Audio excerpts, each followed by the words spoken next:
Welcome, welcome, welcome in everyone. Welcome to Tuesdays and Thursdays with Care Patrol. We appreciate you being here today and are so blessed to have yet another beautiful, glorious day. I don't remember having spring in my lifetime, and yet here we enjoy it. God is truly wonderful. Thank you so much for joining us. It's Tuesdays and Thursdays with Care Patrol, your aging care experts. And today we are doing the last in our series on dementia for a while, on dementia and drugs. So we will address that topic and then move to caregiver stress syndrome on Thursday, and then cognitive behavior therapy, which I'm looking forward to a week from today. And then finally, the Stark Act, which applies to all of you in terms of referrals. So that will be something that we enjoy talking about and sharing with you and learning about ourselves. I learn as I do these with you. As you know, there is housekeeping involved in what we do. So let's get to it. And as always, I hope that you will use the chat room, particularly because your mics are all muted, whether you're participating by phone or by Zoom, by screen. Your mics are muted. If you have questions, please, please use the chat room to ask them. I try and be very good about monitoring that and answering any questions that you may have. And as you may know, those of you who've been with us and those of you who are new may not know, we are accredited by the Alabama Board of Nursing and by the Alabama Board of Social Work to credential and offer CEU credit hours to you. I have made a mistake, which is I have not followed through with the ABN in some way unknown to me and have not been able to post the nursing hours, but I will get to that as soon as I can. I've got an email out to them now. So nursing hours I will post for nurses. Social work hours I cannot post. It's not allowed. So I'll continue to send those in a paper certificate, and I'll send those to nurses as well. Everyone will get a paper certificate, but nurses I will load onto the ABN website. Now, in order for anyone listening to earn a credit hour, you have to participate in the evaluation. Well, you have to do two things. One is you have to be present for 40 minutes. And the way that we try and monitor and prove that so that we can call this a live hour and not a recorded hour, and it is live. We're coming to you today in this gorgeous weather. Again, I'm just bowled over by how pretty it is and how lucky we are to be enjoying it. I hope it's pretty where you are, wherever you are. So in order to get your credit hour, you have to participate 40 minutes. So we do a couple of things. One is at 12:20, we lock the room unless you've fallen off. And I try and be good about monitoring if someone fell off and is trying to enter versus someone trying to enter newly. So don't fret. But the other thing is that we have a password to our evaluation, and the evaluation is necessary for you to get the certificate hours. So our password will be given out about 40 minutes or so, depending on timing, into the presentation. Again, the goal is to make sure that you've been there and listened the whole time. And then the evaluations are on a tool called SurveyMonkey. So anyone who may be new to SurveyMonkey, I'll read the link to you, or those of you who are on the phone or otherwise unable to see the screen. The SurveyMonkey link, which is where we do the evaluation, which requires a password we'll give out later, which is necessary for the certificate hour. The survey link is https://www.surveymonkey.com/r/ and I cannot see it on my screen. I'm so sorry. Anyone who can see this, please type it in and I'll read it. Otherwise, I will not delay and get started with our teaching today. Again, evaluations are due. There's a certificate. I'll upload the ABN as soon as I can. It won't be today. I'll get your certificates out tonight. Nurses earn 1.2 credit hours for today, and social workers 1.0. And today's topic is dementia and drugs.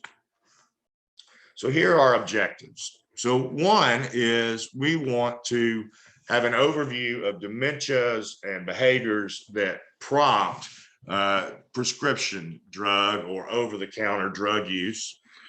We want to look at the what and the whys of prescription and over-the-counter drug use.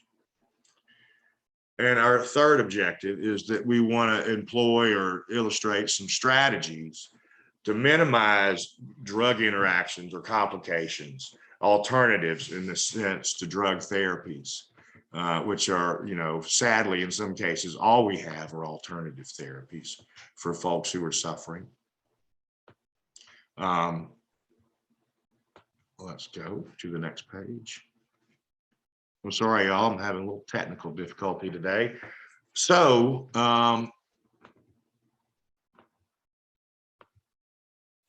dementia, we've covered many times, is the loss of a cognitive function or cognitive functioning. And it's thinking, remembering, reasoning. These are the simpler thought, planning and executing plans are what we lose as we get more into dementia.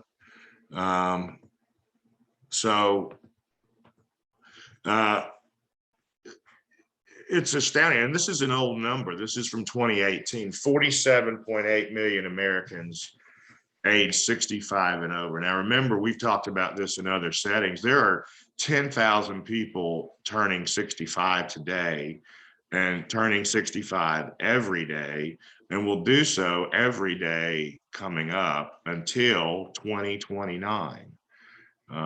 In 2029, we'll see the last of the boomers, and our population of folks over 65 will swell. Currently, these folks are about 15% of the US population, and 13% of those have dementia. That's 6.2 million people. That's a real number. That's a new number. And, 50% of the people over 85 have dementia. Now, we're living longer.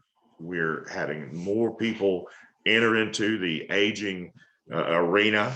And so it's natural to see that all of these numbers are going to increase exponentially in time. Alexis, I'll get you the survey, the certificate. And let me apologize here. A number of people have emailed me from last week and didn't receive the certificate. So I somehow, made a mistake or something happened, because I emailed everyone in the evaluation database and yet a number of people didn't get it. And I want to thank you, Adrian, who I appreciate, first of all, Adrian, you for joining us so often.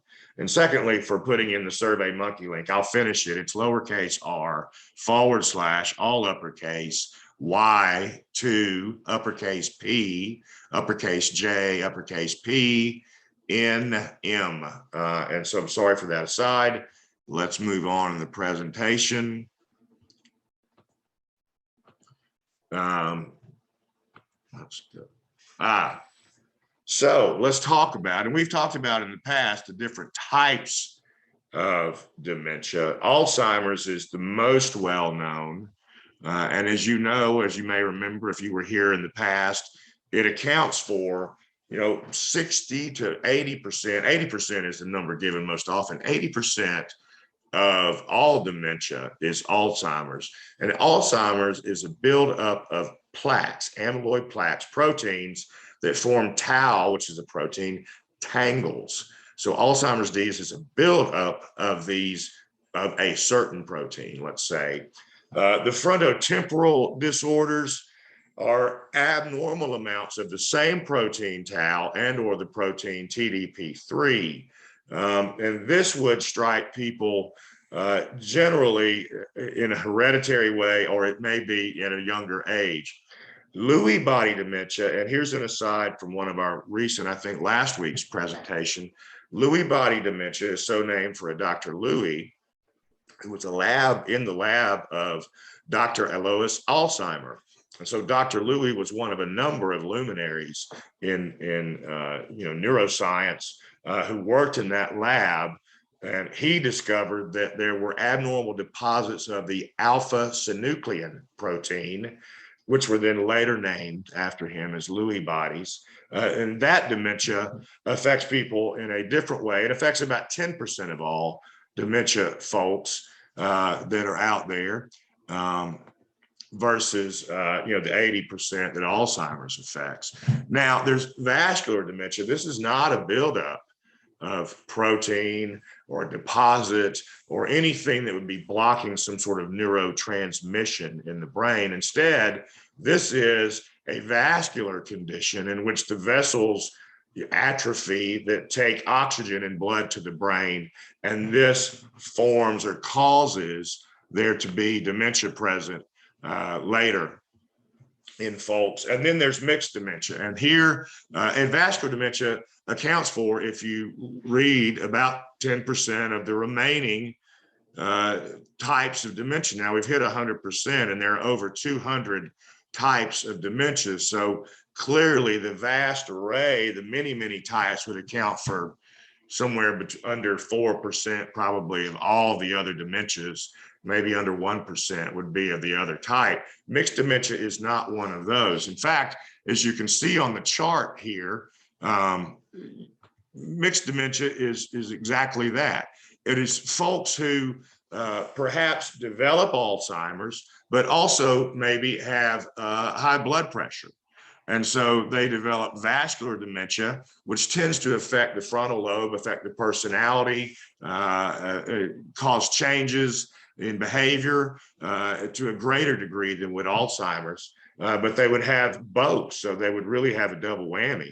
And so mixed dementia might be Alzheimer's and vascular, or it might be someone who has Parkinson's, and 60 to 80% of the people who have Parkinson's develop Lewy body dementia, whereas people with Lewy body dementia only about 60% of the time develop Parkinson's, but they are definitely related. Regardless, you might have Parkinson's related or Lewy body dementia and then develop Alzheimer's later in life.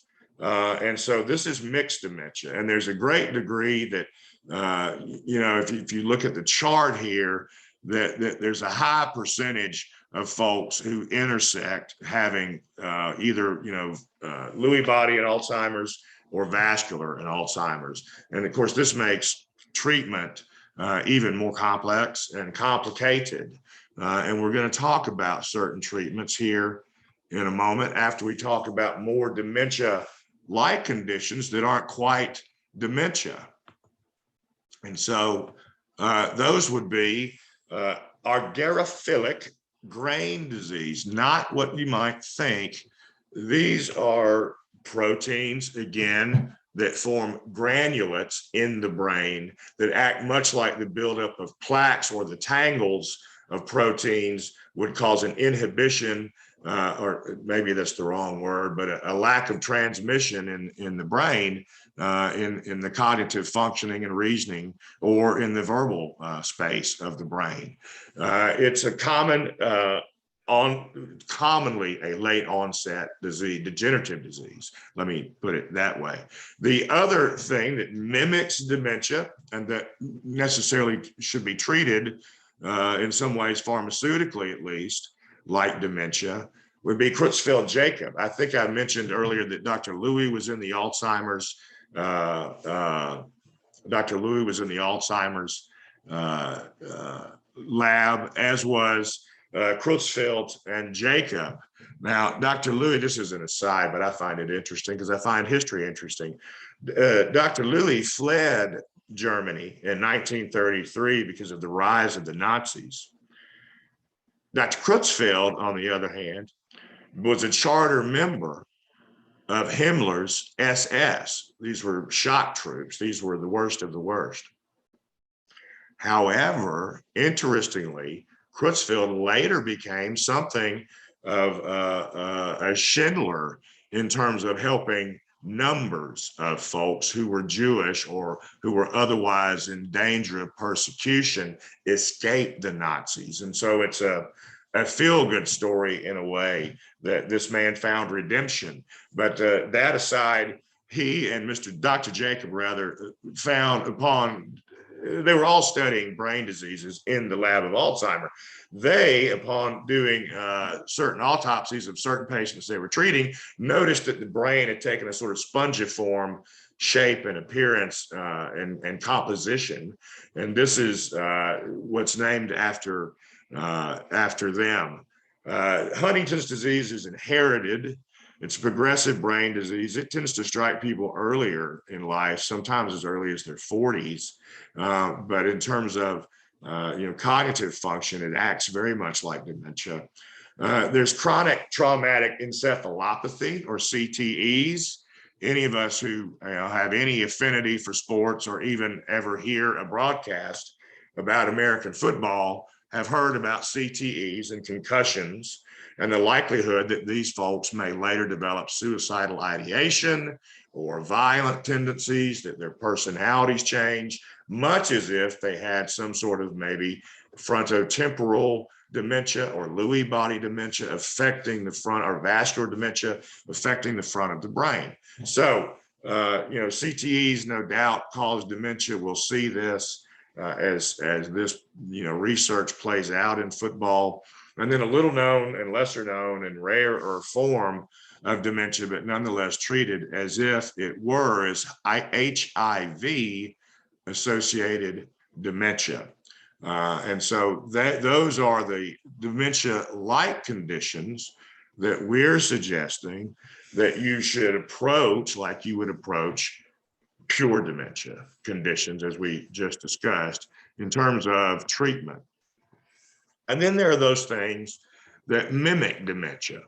So those things like the side effects of certain medicines. And we all know this, don't we? I mean, I think certainly those of you who work in a hospital setting have seen on many occasions the aging adults enter the hospital and having, to get themselves or, go into a psychiatric ward to sort of remix the cocktail they're on because they're having a reaction. And that reaction might be hallucinations. It might be, that you feel like people are after you. It could be any certain number of things.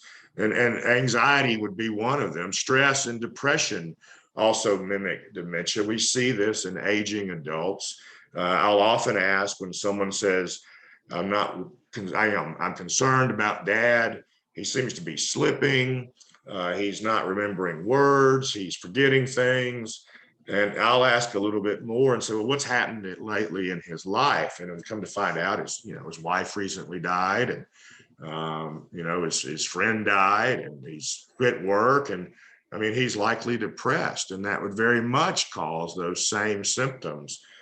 Certain vitamin deficiencies, B12 chief among them, we look at as a deficiency having a direct link to dementia, but B6 as well, and simple hydration has a lack of hydration can lead to dementia-like symptoms. We know this, we see this present in the UTI, which is formed from a lack of hydration.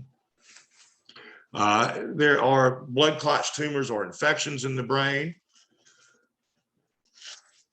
As some of you may remember, last Thursday, I had to leave our course and drive to my aunt's funeral. She, about 2 weeks ago, maybe 3, came out into the living room, and she's 80 or was 86 and was having, age appropriate memory issues, but remembered us when we came to visit and was very lucid when we saw her, but nonetheless, it just, a few days prior, come into the living room wearing all of her panties on the outside of her pants and announcing that she couldn't find any underwear. Well, this would think lead you to believe something has happened. She's had a stroke, her dementia has gone haywire. And so we began looking for a memory care community for her, and we're set to move in and had to get the plan of care done for her to be approved. And when they did the chest x-ray, they found, or the x-ray in general, they found that she had a tumor in her brain, also one in her colon and several throughout her body. She was riddled with cancer. And this was the reason that she was having these dementia-like behaviors. It had nothing to do with the fact that she had dementia. She did not. She had an infection. Delirium can be the result, end product of an infection, or delirium can be, and all of us who've had an aging loved one in the hospital have likely seen a bit of delirium, particularly if they've had a major surgery of any sort or have been unconscious for any amount of time. When my stepdad was in the hospital, he did not have dementia at all, but he was trying to rip all of his plugs out. He kept trying to get out of bed. He got caught in the rails. He kept trying to hold up the wall. And I had not experienced something like this. If this was, several years ago, 2011, I had not experienced something like this. And so I thought, oh my goodness, what has happened? Well, turns out it was hospital delirium, and it was fairly natural and common. And most of you who work in hospitals probably know that, but the families who come into that have no idea. And this is something where they might be misled or mistaken in thinking, oh gosh, now we've got to find memory care. That's not true. That should subside. Head injuries can cause dementia-like symptoms, and of course repeated head injuries can cause CTE, which can cause dementia. And then any thyroid, kidney, or liver problems, which would go back to drinking too much alcohol or vitamin deficiencies or a general ill health. And I guess the thing that I would say here is that we know that we can prevent dementia, even if we have the biomarker for it, through our lifestyle choices. So through healthy lifestyle, through proper exercise, proper nutrition, proper self-care, we can eliminate or eradicate or certainly mitigate the likelihood that we will get dementia. This is encouraging for all of us. However, note that on the other side of that coin is not choosing to do that and choosing instead to drink in excess or eat in excess or not treat your diabetes or not exercise. And, all of those things have an endpoint, we're finding, which is dementia. It's not just the day-to-day of diabetes, it's the end-to-end, so to speak. And then we want to see what might be some negative behaviors that you would experience or see someone exhibiting if they had a dementia or a condition that mimicked dementia.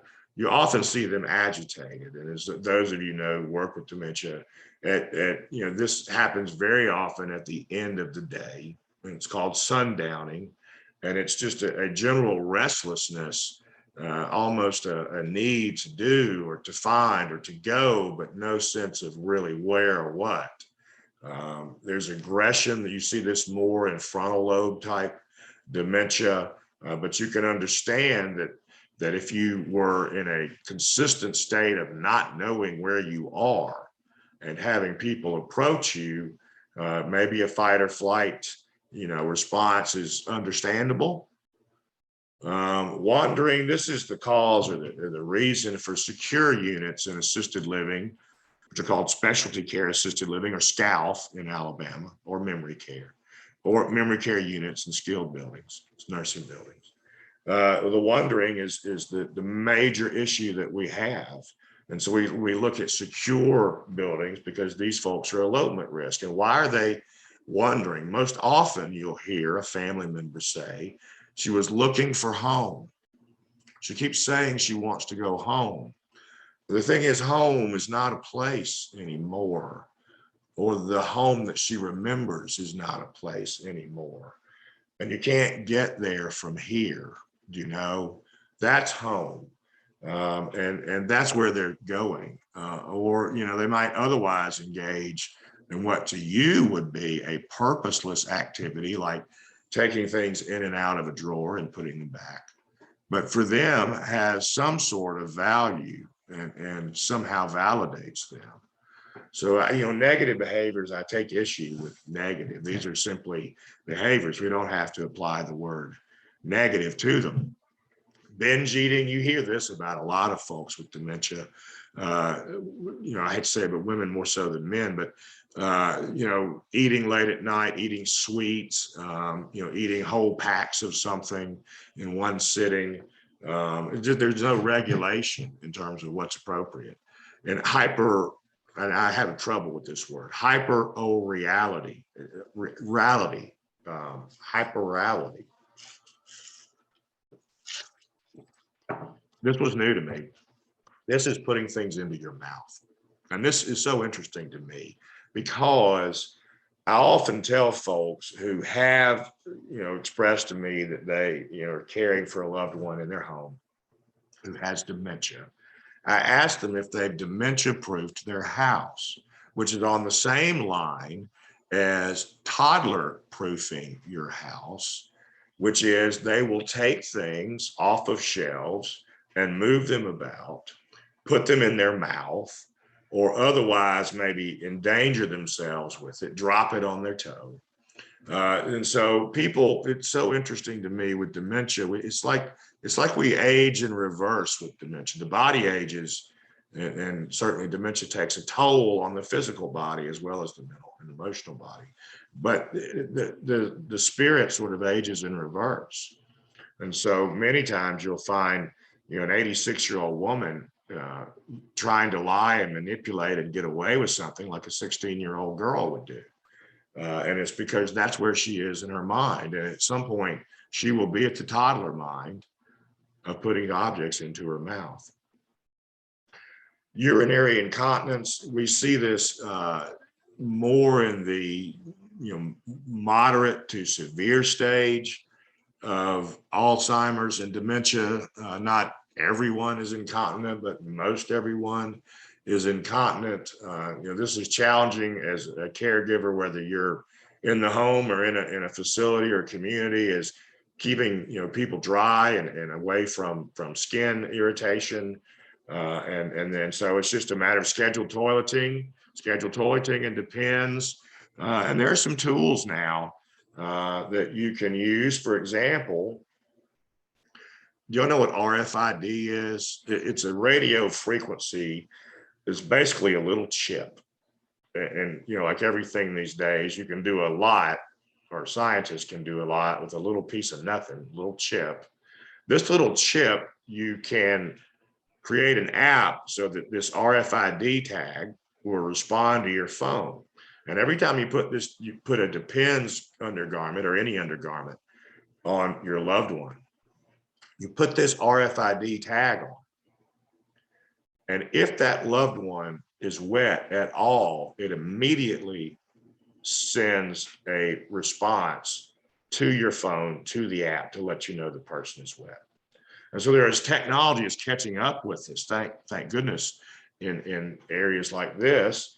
And then in another sense, society is catching up to us. So if you have someone who is living at home and you've got to work or otherwise leave to get groceries or just want to get out and get your hair cut, whatever it may be, you know, the sheriff's department, every sheriff's department has a little ankle bracelet tracking device that you can get and use for, you know, place on your loved one, so that if somehow they were to get out that they can be found readily by the sheriff's department. So things are catching up to us. And so again, negative behavior, I don't think so. These are just things that we haven't met the challenge yet. There's aberrant motor behavior, and this would be more in the folks who would be Lewy body or Parkinson type dementia, in which they had a lack of motor control. And, particularly this might be where you would see people who have fall risk because they can no longer move their feet in the same way. They sort of shuffle or drag. So tripping hazard is a huge problem here. Sleep disorders, we know that Lewy body dementia folks have REM sleep disorder, which means that in their sleep, they may kick or lunge or thrash their arms or yell out. And naturally, you can imagine that anyone having such a sleep is not sleeping very well. So sleep disorders, unfortunately, are very common in folks with dementia. And as we'll see in a moment, there's not a lot we can do with it, really. And then disinhibition, and I guess we all know what that means. It means that my aunt, very refined and classy person, would walk out into the living room in front of company and announce that she had no underwear, although she was wearing all of them. So that's disinhibition, and that's unlike someone. And I think those are the moments that just require a little grace. And I think we just have to go ahead with just, letting you be you and me be me, and just go on. So what I do consider negative behavior for those suffering from dementia or dementia-like symptoms would be that, if they are in physical pain or discomfort. This is particularly worrisome if they have moved into the stage in dementia in which they're either nonverbal or unable to articulate in some way what's wrong. And so,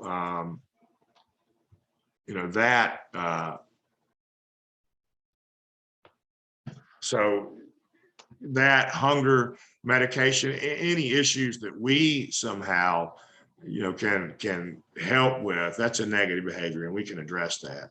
There's overstimulation. And this, I think, goes back to where this is on us, right? It's overstimulation is on us to moderate and to change. And this would go back to taking someone with dementia into a crowded room or restaurant or play or anything in which there was a lot of information coming at them, and in which they didn't have really the tools capable mentally anymore to handle that information. Then you would see someone very much as if they were sundowning, very agitated, looking for something, wringing their hands, trying to get out. Unfamiliar surroundings. This is a struggle, I think, for caregivers with folks with dementia is where can you go? Can you go here? Can you go there? Will it be overstimulating for them? Will it be frightening for them? Angel, thank you so much. Angel announced that Project Lifesaver is what I was referring to through the sheriff's department. And she says it even works underwater. It's scary to think they'd be underwater, but I'm glad it works underwater. And I think it is a free service, Angel, but thank you for pointing that out. Complicated task. Well, we know this. I think everybody has heard the story, whether it's as a clinician or as a friend or as a family member, of the mom who constantly calls her daughter to ask about the remote. I cannot get the television to work, and this is several times a day. This is a sign. It's time. When you can no longer work the tools around you because you don't understand the cause and effect of them, then you might be a danger to yourself. And then just frustrating. Folks with dementia, and I saw this in my father-in-law, who has dementia and has cancer, so he has sort of both, but and recently had a stroke. So he's I guess someone you would say has multiple dementias or whatever we termed it. But he, 2 weeks ago when we visited, was able to finally find the word he was looking for. He was a dentist, and he was trying to tell us the story of how he had thought of Invisalign several years prior, but had just never acted on it. But he couldn't remember any of the words relating to dentistry, which was interesting because this was his life's work. But he couldn't remember the word mold, for example, to form an impression. It was so interesting, and he was just really a graceful person who didn't get flustered or frustrated, but pushed through and told the story. And that I think could be frustrating for you, the listener, me, the listener in this case.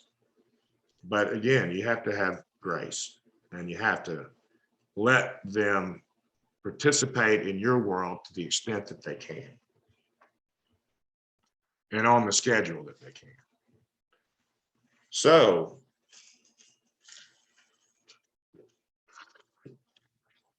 what's the way that we typically control behaviors in America? We take a pill. And this is, for the folks with dementia, the exact wrong thing to do. In fact, it's a chemical restraint if you use a drug against its recommended purpose for convenience for your sake, instead of for medical purpose as written and as prescribed. That's a restraint. You are restraining someone. It's a chemical restraint. The Human Rights Watch estimates there are about 179,000 people in nursing homes in the US who get antipsychotics every week and no diagnosis. Seroquel is one that's often put out. But there are others. In fact, here are the antipsychotics that are most often prescribed in nursing homes for aging adults, some of whom we know, about 15% of whom have dementia. Abilify, this is written for schizophrenia, not for, it is contraindicated in dementia, as is Saffris. This is someone who's had a stroke or mini stroke. It can have the adverse effect on someone with dementia. Haloperidol or Haldol, this is intended for Parkinson's and can cause complications, this can cause complications in someone who has Parkinson's. And Haldol is given a lot. There's Vraylar, which is for bipolar. Clozaril, which is for suicidal ideation with bipolar. Latuda, also bipolar. There's Aprexa for agitation. Seroquel, bipolar. Risperdal, you know these words, these drugs. These are the common drugs we give the aging. And every one of these has a contraindication for someone with dementia, or Huntington's disease, which is dementia-like, and yet these are the chemical restraints given, or the convenience drugs given to folks in nursing homes. And this is just what we know. I mean, that 179 is clearly an estimate. Lee Gaddy, the code word, I'll give it here. It'll be in time, Lee, you'll get it. But I don't want to be difficult. The code word is behavior. And that, watch the spelling on that. It's capital B, EHAVIOR.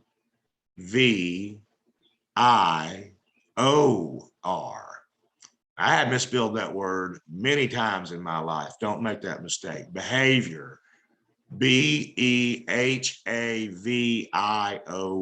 Behavior is the password and code word for today. We're 40 minutes in. Thank you, Lee, for prompting me to do that. So in care facilities, we know that a recent study showed that the antipsychotics given, like those on the previous page, or the benzos, which we'll discuss in a moment, of over 12,000 residents in 150 homes studied, and that's just a smidgen, really, of what's out there. 22% were taking antipsychotics every day, and over 1 in 10 were charted as required, and yet they had no diagnosis and contraindicated. And here it is, Lee, it's a CEU code word. It's spelled out for anybody who can see a screen: behavior. And what we see when we restrain someone chemically, when we dull them, when we make them sleepy and restless and lethargic, then we see that they have in effect and in fact lost their independence, because now they're chemically restrained. Some of those medications may cause stroke or heart attack. Diabetes is, for those who have diabetes, it can be a sentence, really, to monitor daily, multiple times throughout the hour sometimes.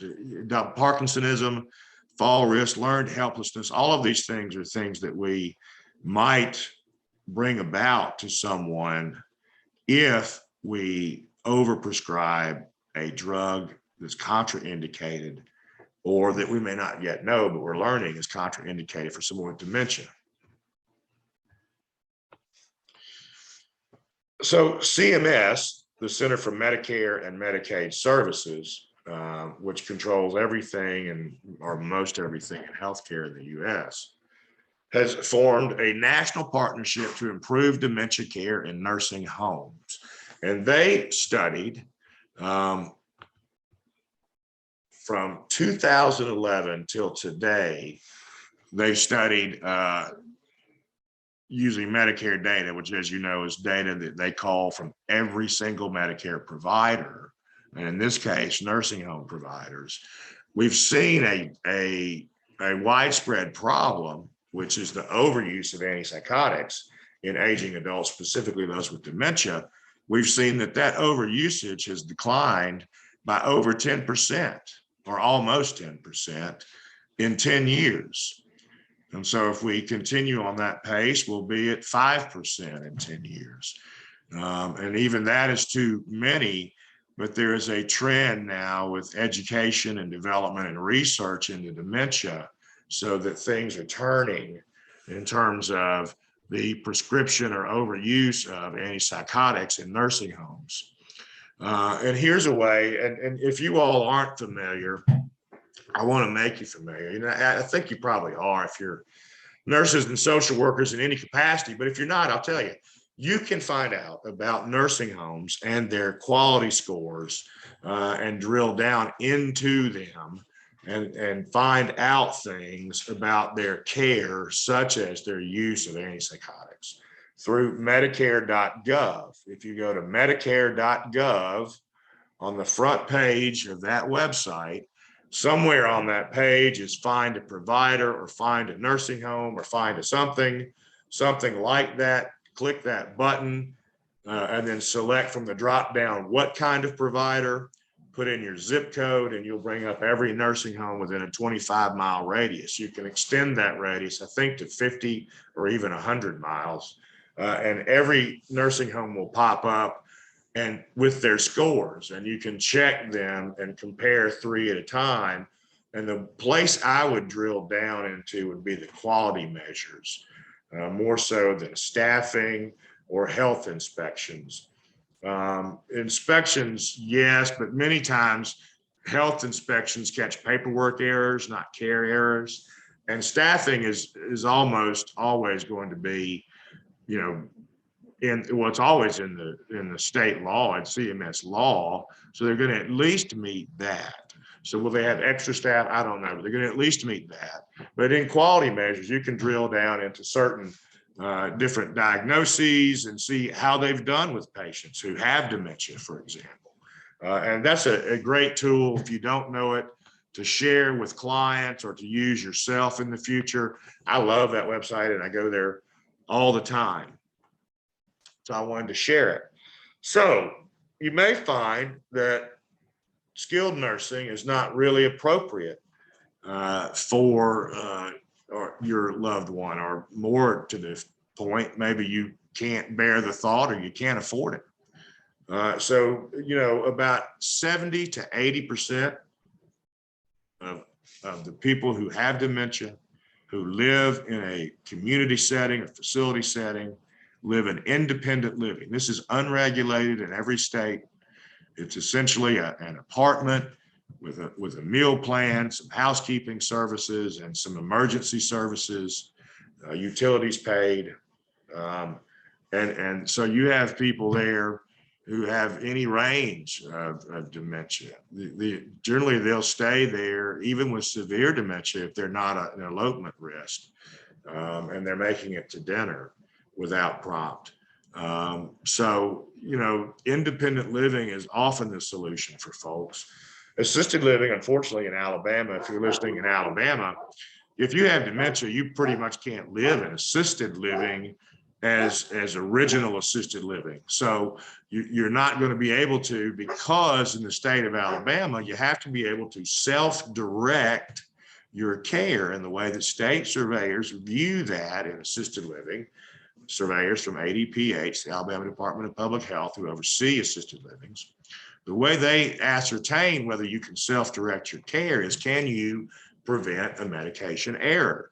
Can you read this bag and I read that bag and you tell me which is you? Or can I just ask you, hey, have you had your medications yet? And if you don't know, that may be an issue. So Alabama created a carve-out specialty care, which is for those folks. And by the way, it costs about $1,200 more per month and is totally unnecessary, but it's what we have in Alabama.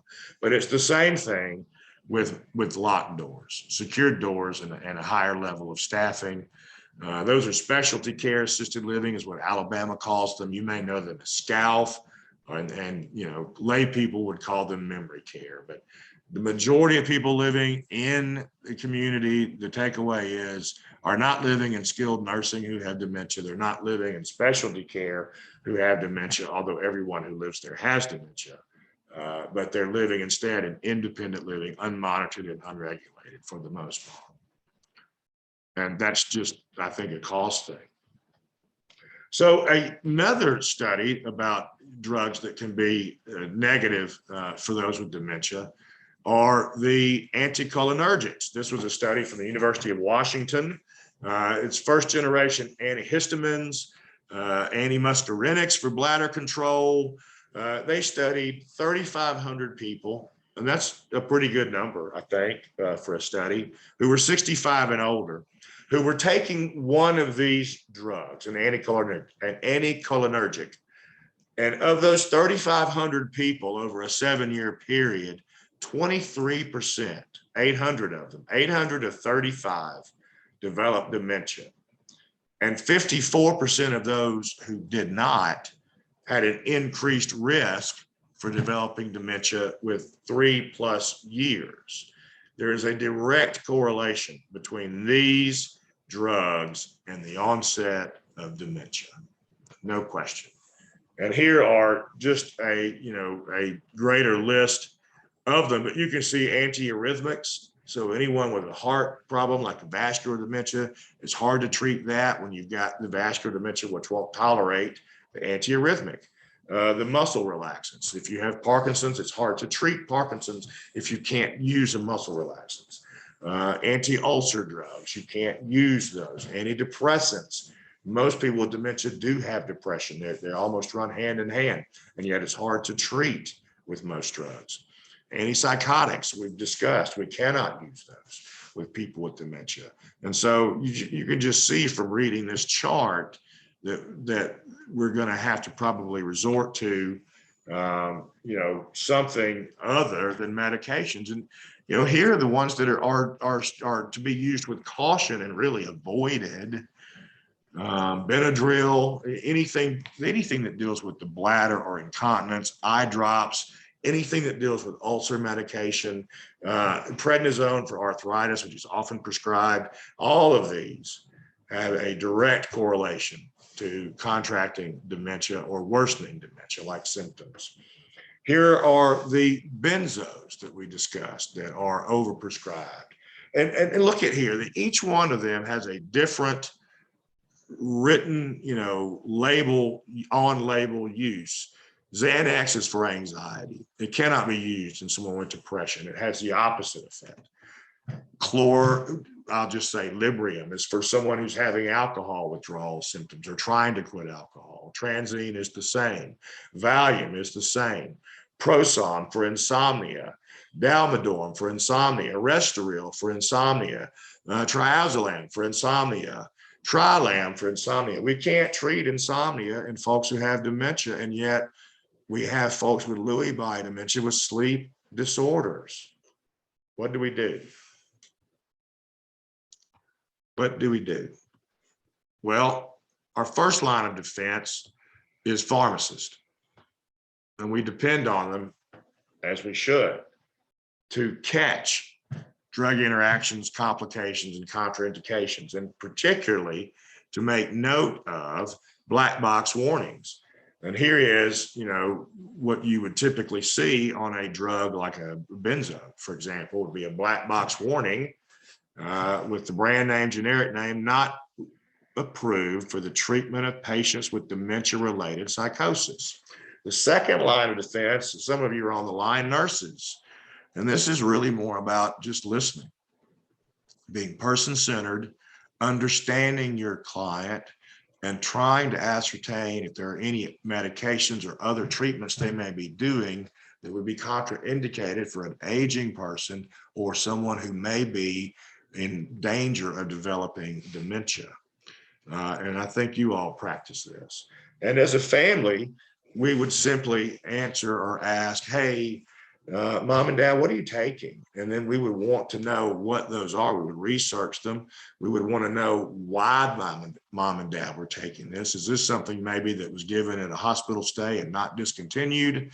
We'd then want to, once we're aware of it, track their behavior when they take or when they don't take the drug, see if you can come to some resolution without that drug, and if you can create some plan to decrease it if you know it's on the list that we've shared above. Now, in terms of managing behaviors, it's just about the heart, okay? Because there's not a whole lot we can do. We can try and understand. I've said many times, let's live with grace, let's understand, let's have empathy, and let's redirect. So if someone's agitated, let's say, hey, come over here, let's get this shiny object. Or hey, come with me. Or look what I found. Something that will try and distract or redirect. And you just keep trying until something works. And then you would offer choices. Remember I said earlier, we were aging backwards. So you might have an 86-year-old woman with dementia who's maybe in her moderate stage of dementia, who's now acting like her 16-year-old self and maybe trying to get away with something, like not taking her medication, for example. And so you see folks sort of age backwards. And I would say that with folks with dementia, you can't ask them yes and no questions.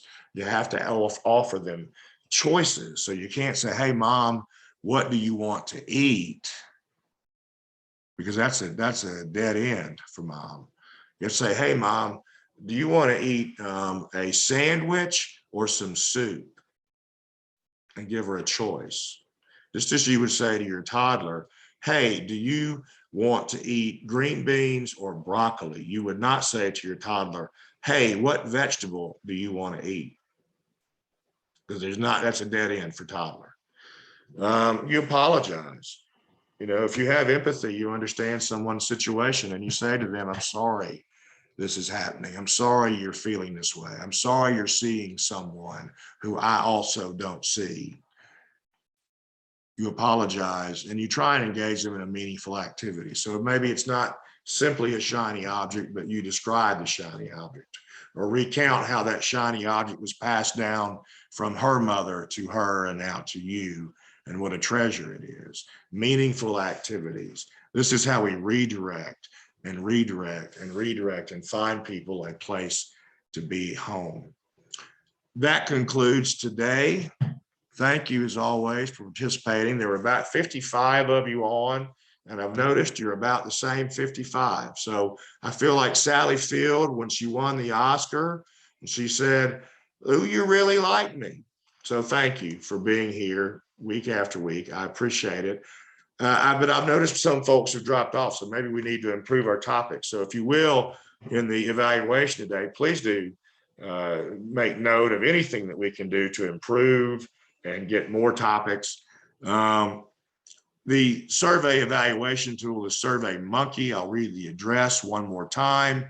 It's https://www.surveymonkey.com/r/all uppercase Y2 P as in Paul, J, P as in Paul, N as in Nancy, M as in Mary. You have to complete the evaluation to get the certificate or to be posted on the ABN website. And you have to have a password to open that link. And that password is behavior. Note the spelling, capital BEHAVIOR,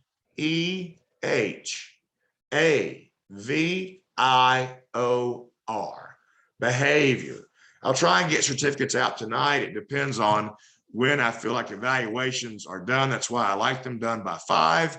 But I know that life sometimes gets in the way, particularly the busy lives that each of you lead at work. So I understand if you're late. Please don't apologize or ask if you can still do it. I'll leave the survey open and I'll just send your survey later. But tonight by 10 or 11, I'll cull everything, or not cull, but collect everything and send out the certificates. And as soon as I have the wherewithal and know-how, I'll begin posting all of the past hours and all upcoming hours on the ABN website. So thank you all. Thank you so much for your kind words. And we'll have caregiver stress syndrome on Thursday at noon. So please join us then.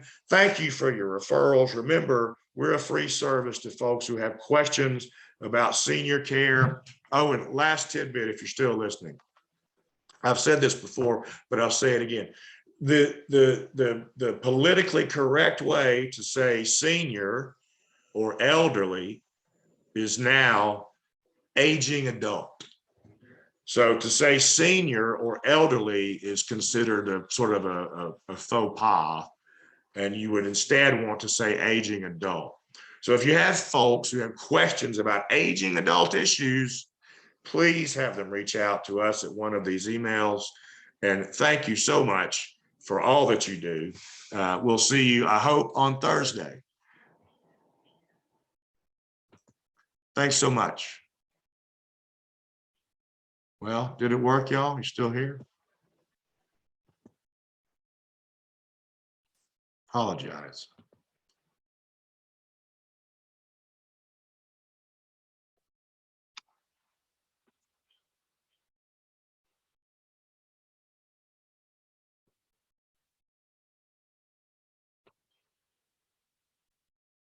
Goodbye, y'all.